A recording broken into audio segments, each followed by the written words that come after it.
I found it on my kitchen table that Sunday morning. A single sheet of paper folded once, resting on top of the Sunday paper like it had every right to be there. At first glance, I thought it was another utility bill, maybe something I'd forgotten to pay. But when I opened it and saw the words Care Management Invoice printed across the top, my heart dropped through the floor. Before we continue, make sure to hit the like button. Also, tell us in the comments, what time is it where you are right now, and which city are you watching from? I love seeing how far our stories travel. It took me a few seconds to understand what I was looking at. Under services rendered, it said, 2 Saturdays of child care supervision, 750 meal expenses, $75, fuel surcharge, $30, payment due before further visitation is approved. There was a signature at the bottom, neat, deliberate, my son-in-law's name, written like a man proud of what he'd done. I just stood there for a long while, staring at that piece of paper, listening to the clock tick on the wall. The kitchen was quiet, the kind of quiet that presses down on you. My coffee had gone cold beside me, untouched. Then I heard the sound of a car horn outside. The boys were already buckled in the back seat, waving at me through the window, their smiles too bright for the weight in my chest. My daughter was in the passenger seat, eyes fixed straight ahead, her hands folded tight on her lap. He sat behind the wheel, sunglasses on, tapping the steering wheel with the same rhythm I used to hear when he was impatient. He didn't look at me. Not once. Just revved the engine and mouthed, "Next time, pay first." I didn't say a word. I just nodded, turned back inside, and closed the door softly behind me. On the table, the invoice fluttered in the small draft that came through the window. I picked it up, read it again, and then a third time. Slower this time, tracing every line like it might suddenly change if I looked hard enough. It didn't. I walked to the old cabinet by the wall, pulled open the second drawer, and took out a worn yellow folder. The label read, October, route logs. It was from my years driving city buses. I slid the invoice inside, right between 2 faded pay slips, and closed the drawer. That's how I deal with things. I file them, keep them neat. Because when you spent 40 years behind the wheel of a bus, you learn that losing track of one small thing, a route slip, a schedule, a fare book, can ruin your whole day. Order keeps the world steady. I sat down at the table again and stared at the empty chair across from me, the one where my daughter used to sit when she'd drop by after work. We'd drink coffee, talk about the boys, her job, life. But those visits had become shorter, fewer, quieter. Lately, she'd sit there like she was holding her breath, waiting for permission to leave. I remember the last thing she said that morning before they left. She stood at the door, eyes on the floor. "He just thinks it's fair, Dad," she murmured. "It's his way of managing things." And then she was gone. I poured out the cold coffee, refilled the cup, and took it to the porch. The neighborhood was still. The sun hadn't burned off the morning fog yet, and the air smelled faintly of rain. I sipped the coffee and tried to understand how something like that invoice could exist. How a man could put a price on time between a grandfather and his grandsons. The more I thought about it, the quieter I got inside. Not angry, just hollow. See, anger burns out fast. But disappointment lingers. When my wife was alive, she used to tell me that silence was my way of thinking. When Benny goes quiet, she'd say, something's about to happen. She was right. I've never been the kind to shout or break things. I've always believed that stillness can move mountains if you give it time. I sat there on that porch for an hour, maybe more, just listening. To the birds, the hum of far-off traffic, the ticking of my own pulse in my ears. Then I went inside and pulled out a notepad from the drawer. At the top of the page I wrote, "Debts owed, And underneath that, one by one, I started listing every time I'd stepped in. Furnace replacement 2017, paid in full. Property taxes 2018, partial payment, covered difference. School clothes for the boys 2019, $250, down payment on minivan 2020, personal loan no repayment. Each line made my hand tremble a little less. It wasn't revenge I was feeling when it was clarity. By the time I finished, I had 2 pages filled. 2 pages that told a quiet story of love mistaken for obligation. I folded the list, slid it into that same folder with the invoice, and placed the folder in my safe. Then I poured myself another coffee and sat back down. The clock kept ticking. I looked at that empty chair again and thought about the boys. About the way the youngest one always tried to beat me to the bait box, and how the older one liked to count the ducks before we cast the lines. Saturdays on the river had been our thing. No phones, no noise, no fees, just time. And now apparently that time had a price tag. I picked up my pen again and wrote one more line beneath my list. Don't argue, calculate. I underlined it twice. That night after dinner, I sat in my recliner, TV on low, and thought about every little thing my son-in-law had said over the past few years. The snide comments about boundaries, the lectures about respecting their time, the way he'd turned simple moments into transactions. I remembered how he'd once joked about charging me grandparent rent for using their pool. It hadn't been a joke at all, had it? The next morning I drove into town, parked outside the county records office, stood there with my hat in my hand and watched people come and go through those heavy glass doors. I didn't go in, not yet, but I would. Something inside me had clicked, slow, quiet, final. I wasn't going to yell, I wasn't going to plead, I was going to document. Because there's one thing a man like him never expects from someone like me. Patience, and patience. That's something I've got plenty of. I didn't sleep much that night. The house was too still, the kind of stillness that makes you hear your own breath. The old clock in the hallway ticked louder than usual. Every time I closed my eyes, that invoice floated up behind my eyelids. Neat lines, cold print, a signature that looked like satisfaction. By sunrise, I gave up pretending to rest. I brewed a fresh pot of coffee, stronger this time, and sat at the kitchen table again.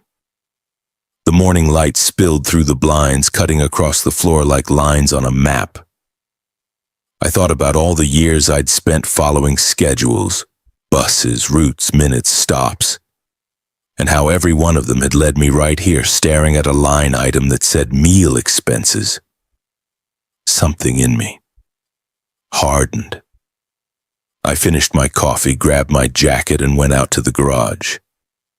Dust floated in the light streaming through the small window. The air smelled like oil and cardboard and time.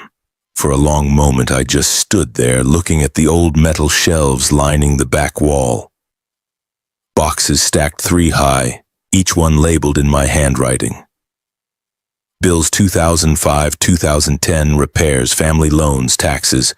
I pulled down a box labeled receipts, home projects. It was heavier than I remembered. Inside were folders filled with yellowing papers. Furnace installation, roof repair, property taxes, school tuition checks I'd written when their youngest started kindergarten. Each receipt was a little piece of the life I'd helped build. Not because I wanted thanks, but because that's what family does. You show up, you help, you don't keep score, but maybe I should have. I spent the next few hours building a kind of map, years, payments, notes.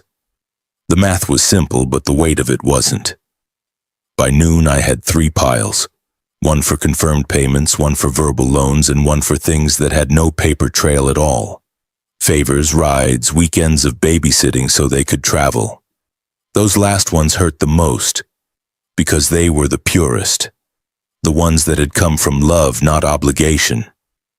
And now, here I was learning the language of invoices from the man who'd married my daughter. When I'd driven buses, we kept logbooks. Precise, neat, factual. If a passenger complained, you flipped open the book, showed the timestamp, and the argument ended. Paper doesn't lie. That memory gave me my next step.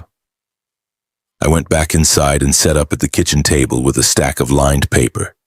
At the top of each page, I wrote a year, 2015, 2016, 2017. One by one, I filled them in. Dates, amounts, short descriptions.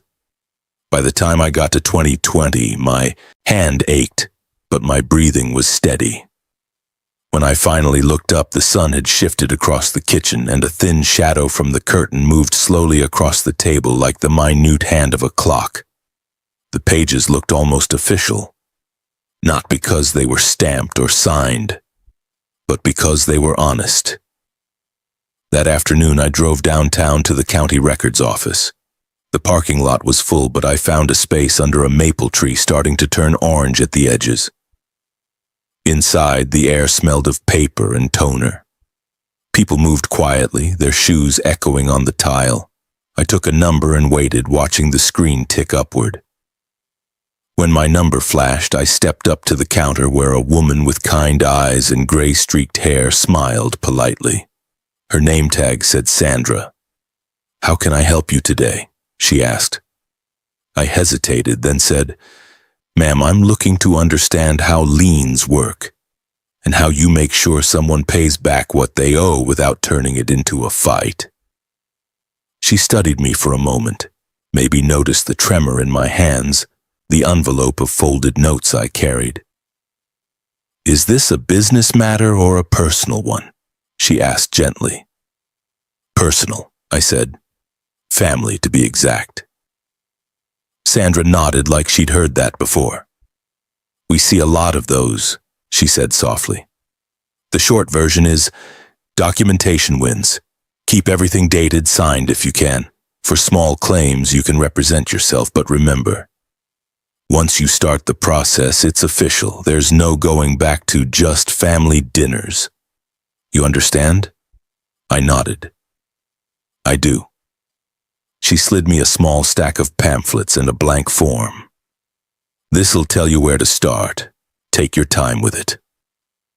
On my way out, I passed a bulletin board full of flyers, estate planning, mediation, local fishing permits. One of them caught my eye.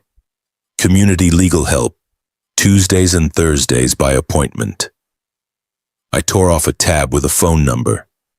By the time I got back to the truck, the sky was streaked with gray. I sat there for a while, the forms resting on my knee. For the first time since that invoice appeared, I felt like I could breathe again. Not because I was ready to fight, but because I finally had a direction. When I got home, I cleared the table, stacked all the papers in order, and clipped them together. On the cover sheet, I wrote in neat letters, account summary, personal loans. Beneath that, I wrote one more line, the kind you don't show anyone, but you know it's there. Response to invoice, numbers are a 1. It made me chuckle under my breath, a dry, tired sound, but real. The phone rang just after sunset. I let it go to voicemail. When I played it back later, it was my daughter's voice, hesitant. "Dad, he just wants things clear between everyone.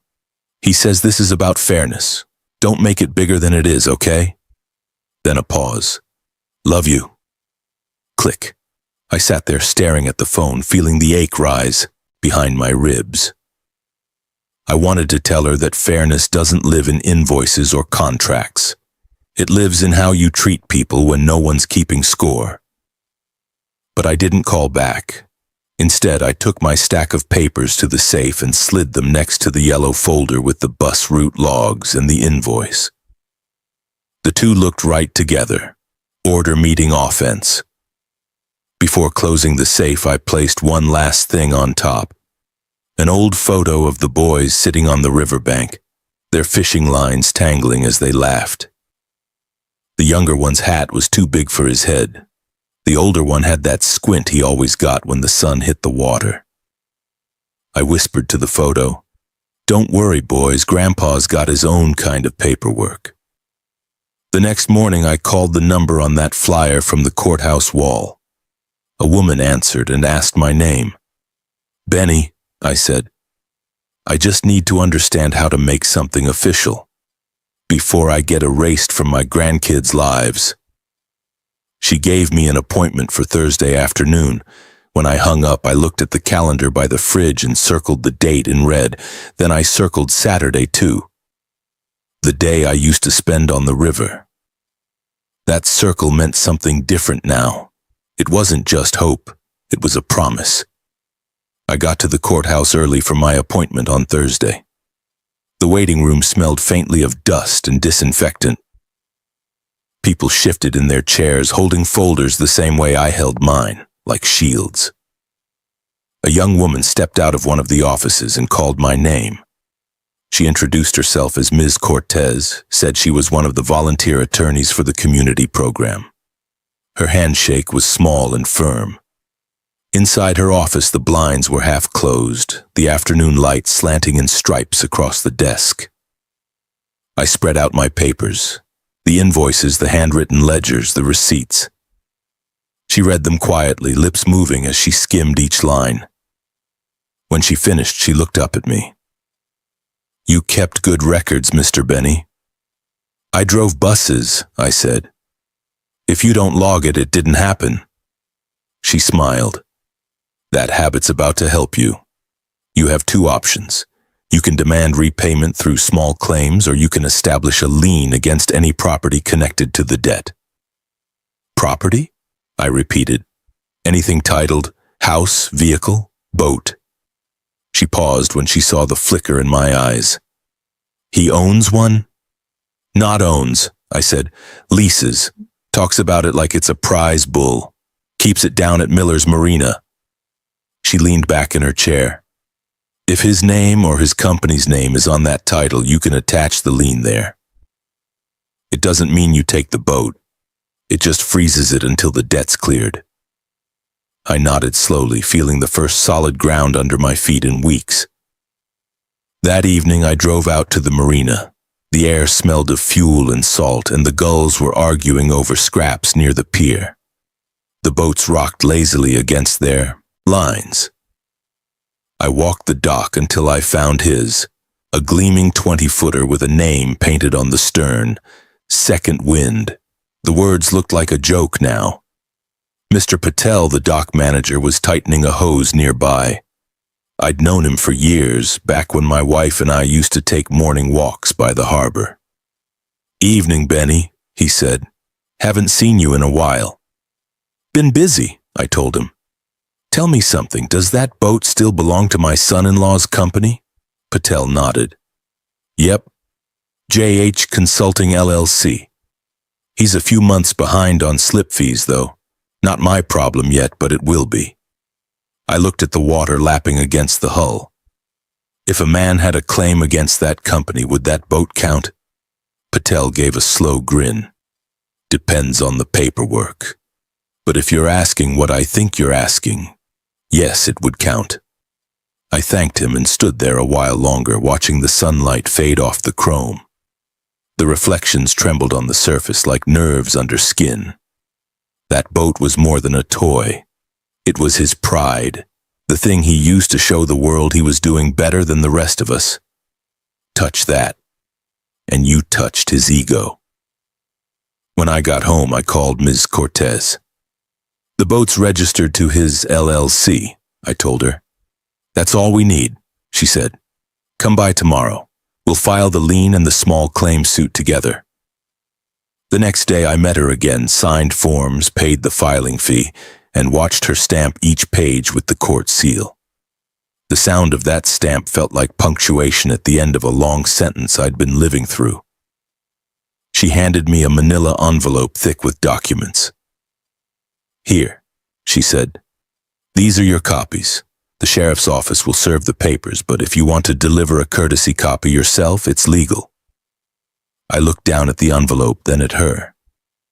"He likes things in envelopes," I said. "Might as well keep the tradition."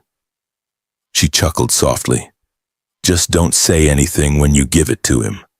Let the papers speak." Saturday morning came gray and damp. I drove across town to their subdivision, the envelope resting on the passenger seat beside me. Each street looked the same: fresh mulch, trimmed lawns, mailboxes lined like soldiers. When I turned onto their road, I saw the boys' bikes leaning against the porch railing. I parked at the curb, turned off the engine, and sat for a moment. My hands were steady. The door opened before I reached it. He stood there in a pressed polo shirt, phone in hand. "Oh," he said, "didn't expect you. You bringing payment?" I held out the envelope. "Something like that." He took it, a little smirk tugging at his mouth. "Well, glad you came to your senses." He tore it open right there. For a few seconds his eyes moved over the pages, confusion spreading into color across his face. His smirk vanished. "What the hell is this?" "Paperwork," I said quietly. "You'll find the details in there." "You can't. This is ridiculous." I turned, started back toward the truck. "You said you wanted things clear between us," I called over my shoulder. "Now they are." Behind me his voice rose, sharp words cutting the air, but I didn't listen. I'd learned on the bus that sometimes the safest thing is to keep moving forward, eyes on the road ahead. By the time I reached the end of the street, my phone buzzed. A string of messages appeared, insults, threats, attempts to scare me back into silence. I deleted everyone. Then I stopped the truck by the lake, rolled down the window and breathed. The wind off the water was cool, clean. Ducks glided across the surface, leaving ripples that spread until they disappeared. I thought about the boat rocking at the marina, a Lien now tied to its name like a hidden anchor.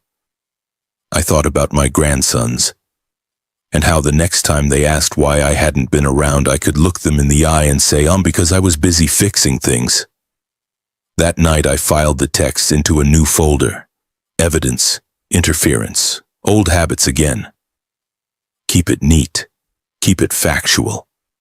I didn't feel victorious, just level, balanced, the way a bus feels when every wheel is aligned and the road runs smooth beneath it. Stillness again. But this time it wasn't emptiness. It was purpose. I closed my notebook, turned off the lamp, and whispered into the quiet. Paper, patience, and tide. That's all it takes. Rain came in the night and stayed through morning. It pattered softly on the roof as I brewed coffee, that same sound that always reminded me of mornings when my wife was still alive. She used to hum under her breath while waiting for the kettle, saying rain made the house feel honest, like it washed away all the pretending. I stood at the kitchen window, mug warm in my hand, watching the water slide down the glass in crooked lines. The envelope was gone now, delivered, opened, read. The only sound in the room was the rain and the quiet tick of the wall clock. Around 9, my phone started buzzing again. First a call, then another, then a dozen messages that I didn't read. Each one came from him. I turned the phone face down on the counter. A man who deals in control never knows what to do when he loses it. I wasn't going to feed that panic. Instead, I pulled the ledger toward me. Beside each note and receipt, I wrote one new word. Filed. The sound of the pen scratching over the paper was steady, certain. Mid-morning, there was a knock at the door. 3 hard raps. I didn't have to guess who it was. I opened it slowly. My daughter stood there, soaked from the rain, her eyes wide. She looked younger than I'd seen her in years. Her hair pulled back, her shoulders tense. "Dad," she whispered, "what did you do?" "Come in before you catch cold," I said. She stepped inside, dripping on the mat. The smell of wet fabric filled the hallway. I took her coat, hung it on the rack, and handed her a towel. She didn't take it. "He's furious," she said. "He said you're trying to ruin him. He said the sheriff's office came by with papers." I nodded. "They did. That's how it works." She pressed her hands to her temples. "Why? Why would you start this?" "Because he sent me an invoice to see my own grandsons," I said quietly. Because someone had to draw a line. Her eyes darted away. He didn't mean it like that, he just wants fairness. Fairness, I repeated, the word tasting bitter. Do you remember when your furnace broke that winter? Who covered that? When you couldn't make the property tax, who paid it? Was that fairness too? She didn't answer. I never asked for anything back, I said. Not until he put a price on love. You don't put a meter on time with family. For a long moment she stood there in silence. The rain against the window softened to a mist. Finally she whispered, "He says he'll fight it. He says you'll regret this." "I've lived through harder things than paperwork," I told her. "He can fight all he wants." Her lips trembled. She turned toward the door. Before she left, she looked back and said, "He won't let the boys come this weekend. He said until this is over, you're not to see them." Something cracked inside me, but I didn't let it show. "Tell them I'm thinking of them," I said. "Tell them Grandpa's just busy fixing some grown-up problems." She nodded, eyes glistening, then left. That night I sat by the lamp and opened my notebook again. I wrote every message he'd sent that day, every word she'd spoken, the exact time of each call. The pages filled up like logs on a bus route. Record, verify, move on. At 11, I finally checked my phone. The last message from him read, "You think you can scare me with papers? You'll lose more than a boat." I copied it word for word into the notebook. Then I shut the phone off. The next morning I called Ms. Cortez. "He's retaliating," I told her. "Keep everything," she said. "We'll add it to the interference report. It'll help when we file for visitation." Visitation? You're a grandparent. If he's blocking contact, the court can order structured time. But you'll need to show a pattern. I looked down at my notebook, pages upon pages of times, dates, refusals. "I've got patterns," I said. "Good," she replied. "Then we'll file next week." That afternoon, I took a drive out to the lake. The air had cleared after the rain, the surface smooth as glass. From where I parked, I could just see the marina in the distance. The boats were lined in perfect rows, their masts thin against the gray sky. Somewhere among them sat Second Wind, now carrying a Lien heavier than any anchor. I sat there for a long time, listening to the soft slap of water against the shore. I thought about how justice doesn't always come in grand gestures. Sometimes it comes in signatures, in quiet persistence, in refusing to be erased. When the sun broke through, it spilled a thin ribbon of light across the water. For the first time in weeks, I smiled. I started the engine, rolled down the window, and said to myself, "Paper, patience, and tide, it's all still moving." The courthouse smelled of old wood and coffee. I'd been in plenty of city offices in my time, but never as a plaintiff. The corridors echoed with low voices, the shuffle of papers, the squeak of polished shoes. I arrived early, clutching a thin folder, the same yellow one that had started this whole thing. Inside were copies of every receipt, every note, every text, each one a quiet piece of my story. Ms. Cortez met me outside the hearing room. She had that same calm, steady expression that always reminded me of bus dispatchers before a storm. "Stay composed," she said. "Answer only what's asked. Let the documents do the talking." I nodded. Been doing that my whole life. When we stepped into the courtroom, my son-in-law was already seated with his lawyer. He wouldn't meet my eyes. He sat straight, jaw tight, like a man certain of his own righteousness. My daughter sat a few rows behind him, hands folded in her lap, eyes lowered. I felt a pang of something, not anger, not quite sadness. Just a deep tiredness. The judge entered, gray-haired, glasses low on his nose. We all rose, then sat again as he opened the file. "Case number 4221, Benny versus J.H. Consulting LLC," he read. "Claim for reimbursement of personal loans and establishment of lien on property." The words sounded strange in that quiet room. I kept my eyes on the folder in front of me. His lawyer spoke first, polished voice, easy smile.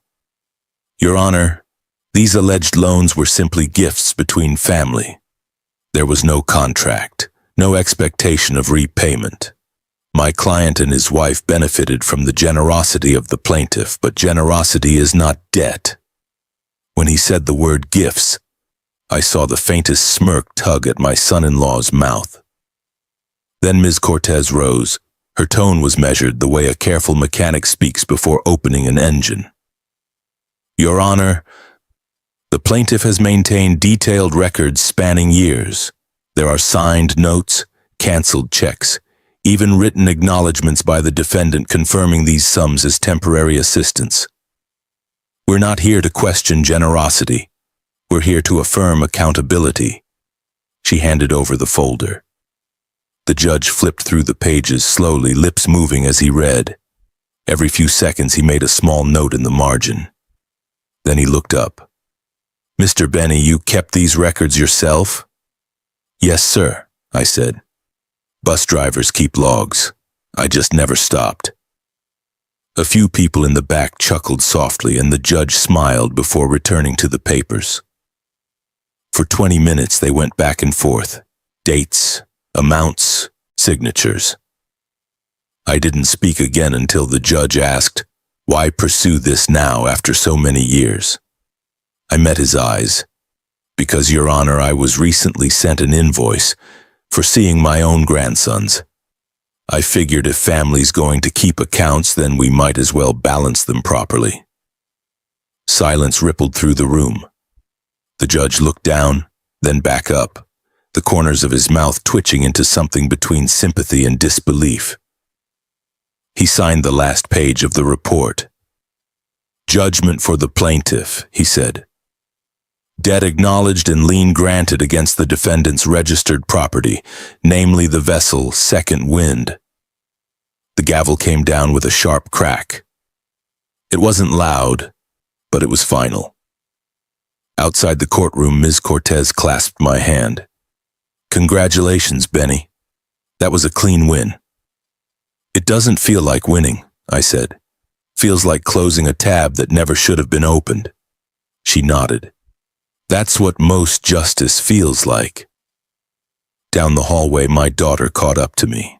Her eyes were wet. I didn't know it would come to this, she whispered. He said you were bluffing. Now he knows I wasn't, I said gently. She hesitated, searching for something else to say. He's angry. He says you humiliated him. I didn't humiliate him, I said. He just doesn't like mirrors. She swallowed hard. The boys miss you. That caught me. Tell them I miss them too. I will, she said, and then she was gone. That evening I drove to the marina. The rain had stopped, leaving puddles that reflected the low orange sky. I walked the dock until I saw it, the bright red sticker plastered on Second Wind's console. Encumbrance notice, do not remove. I didn't touch it.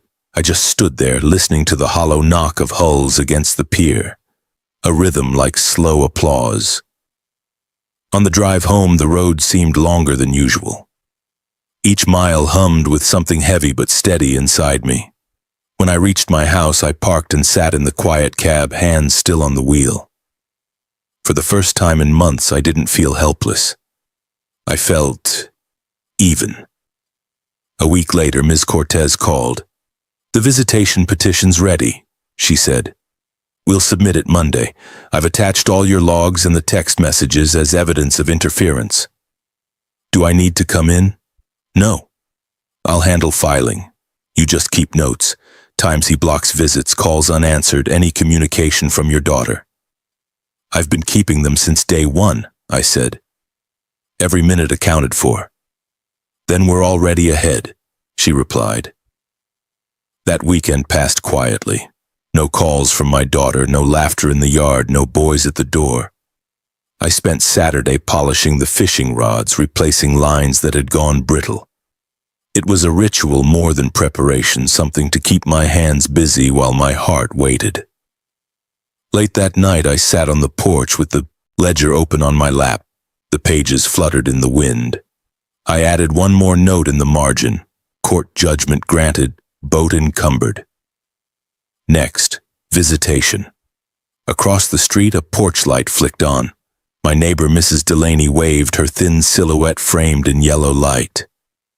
She called out, "Heard you won today, Benny." I smiled. "Something like that."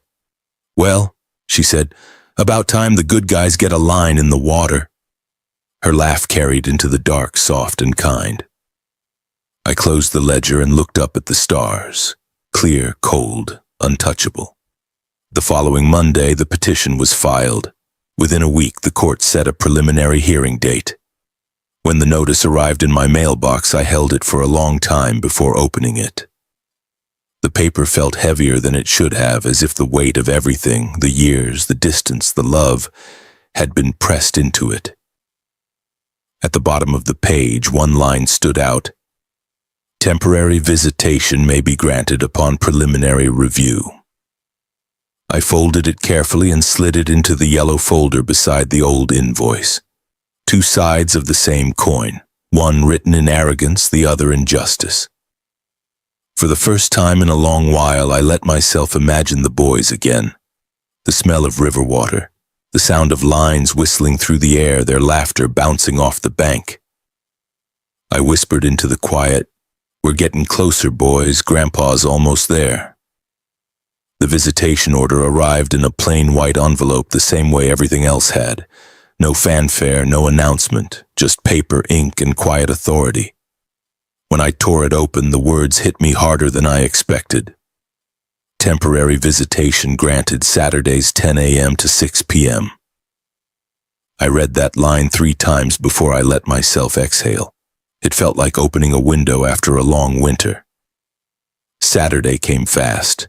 I woke before dawn, made coffee, packed the cooler. Sandwiches, juice boxes, 2 old thermoses. The fishing rods leaned by the door, lines freshly spooled, hooks sharp. The air smelled like river fog and wet earth. When the clock reached 9:45, I drove to the pickup point listed in the court order. A neutral park halfway between their house and mine. The trees were just beginning to turn gold and the parking lot was nearly empty. I parked by the swings and waited. At 10 sharp, a gray SUV pulled in. My daughter stepped out first. The boys spilled out after her, laughing, wrestling over who'd carry the tackle box. My son-in-law stayed in the driver's seat, sunglasses on, arms crossed. I didn't look at him. I waved to the boys instead. "You two grow a foot taller since I saw you?" "Maybe," the younger one shouted, running toward me.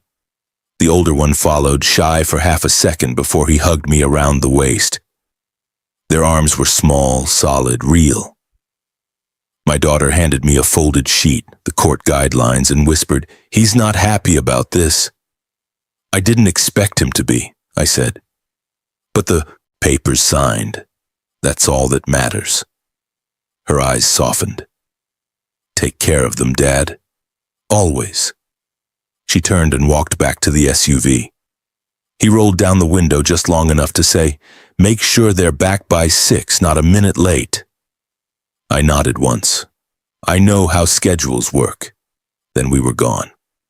The river hadn't changed. The same bend in the water, the same patch of shade beneath the old sycamore. The boys dropped their gear, racing to the edge, shouting about frogs and minnows. Their laughter echoed over the water. For a moment, everything else, the courtrooms, the liens, the invoices, melted away. "Remember how to tie your knots?" I asked. The older one nodded proudly. "I practiced." "Let's see." He fumbled a bit, then cinched the loop perfectly. The younger one clapped. "I want to try." I knelt beside him, showing him the pattern, through the eye, around the line, back through the loop. His small fingers mirrored mine, clumsy but determined. When he finished, I said, "Perfect. Stronger than steel." He grinned. "Can we fish now?" "Let's fish." The rods whispered as the lines flew out over the water. We waited quiet except for the soft rustle of leaves. The boys started whispering, planning who'd catch the biggest fish, who'd steer the boat when they were older. I just listened. That's all I wanted. To listen. To memorize the sound of them being children. Around noon we ate on the tailgate of the truck. Peanut butter sandwiches, apple slices, chocolate bars that melted a little in the sun. The younger one talked with his mouth full. Mom says you were a bus driver. That's right. Was it fun? I smiled. Depends on the day. Sometimes the routes were smooth, sometimes full of potholes, but you know what I liked best? What? Watching people. You learn a lot just by seeing how they sit, how they look out the window. Everyone's going somewhere, even if they don't know where yet. The older one said, "Are we going somewhere?" "Right now? Just fishing." "But yeah, you're going somewhere, you both are." They nodded, satisfied. By 3 o'clock, the younger one caught a perch, small but wriggly. He shouted like he'd pulled in a whale. I helped him unhook it, let him hold it for a second before releasing it back into the current. He watched it dart away and whispered, "Bye, fishy." The older one leaned against me. "Grandpa, are we going to do this every Saturday?" "As long as they'll let me," I said. He frowned. "Why wouldn't they?" I didn't answer. Some truths don't belong in small ears. Instead, I said, "Because life's like the river. Sometimes it's calm, sometimes it floods. But you keep showing up, because it always comes back." He thought about that, nodded slowly, and cast his line again. At 5:30 we packed up. The sun dipped low, painting the water gold. The boys ran ahead to the truck, dragging the tackle box between them. For a second, I just stood there, feeling the air cool on my face. When we got back to the park, the SUV was already waiting. My daughter stepped out, smiling, nervous but genuine. "How was it?" "Best Saturday in a long time," I said. The boys burst in. "I caught a fish. Grandpa said it was a perch. We're going to come again next week." Her smile faltered a little when she looked back at the SUV. He was staring straight ahead, jaw tight. "Same time next week?" I asked. She nodded quickly. "Same time." The boys waved from the window as they drove off. I stood there until the car disappeared around the corner. Then I turned toward the water one last time. The surface shimmered with the last light of day. For the first time in months, I felt something shift inside me. Not revenge, not triumph, just peace.